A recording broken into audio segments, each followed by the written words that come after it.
বাংলাদেশের supreme court রায় দিয়েছে 93% নিয়োগ হবে মেধার ভিত্তিতেই। হাসিনা সরকারও এটা চাইছিল, আন্দোলনকারীরাও এটাই চাইছিলেন। তা সত্ত্বেও কেন অগ্নিগর্ভ হয়ে উঠল বাংলাদেশ? যদি সরকার কোটা বিরোধী হয়, তাহলে প্রধানমন্ত্রী শেখ হাসিনার ওপর কেন এত রাগ আন্দোলনকারীদের? কোথায় ভুল চাল দিয়ে ফেললেন মুজিবুর কন্যা? চলুন দেখে নেওয়া যাক।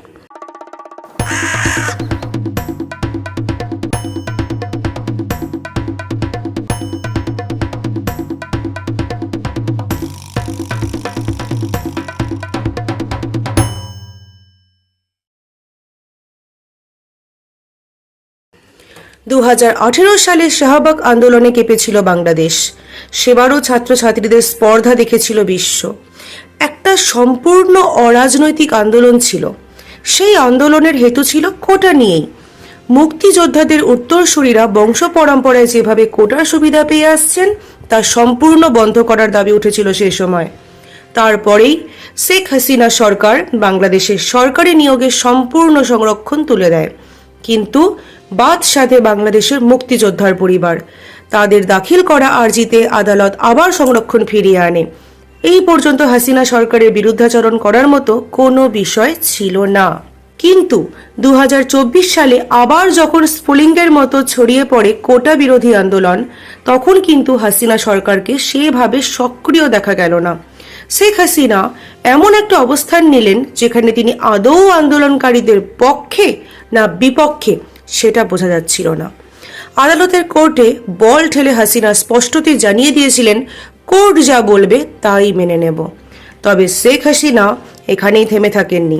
অভিযোগ ওঠে তার উস্কানিতে আওয়ামী লীগের ছাত্র সংগঠন ছাত্র সংসদ বেধড়ক মারধর করে আন্দোলনকারীদের। তাদের যা খুশি করার জন্য খোলা ছেড়ে দেওয়া হয়। এরপরই আন্দোলনের অভিমুখ ঘুরতে থাকে। হু হু করে বাড়তে থাকে মৃত্যু। 10 থেকে 20, 20 থেকে 40, 40 থেকে 80, 80 থেকে 100। কিন্তু শেখ হাসিনা তখনও নরম হননি। তিনি গেলেন চীন সফরে। চটজলদি দেশে ফিরে সাংবাদিকদের সামনে বক্তৃতা দিলেন।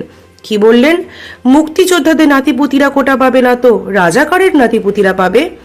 শেখ হাসিনার এই একটি মন্তব্যে দাবানলে পরিণত বাংলাদেশ। যারা আন্দোলনকারী তাদের গায়ে এখনো পর্যন্ত কোনো রাজনৈতিক রং নেই। তারপরেও কেন রাজাকারের নাতিপুতি বলা হলো, এই নিয়ে প্রশ্ন উঠতে শুরু করে।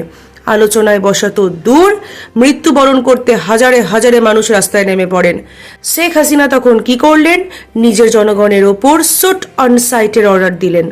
ছাত্রছাত্রী মরল, যুবক মরল, বৃদ্ধ মরল, রিক্সাওয়ালা মরল, পথচারী মরল। কিন্তু শেখ হাসিনা নিজের অবস্থানেই অনড় থাকলেন।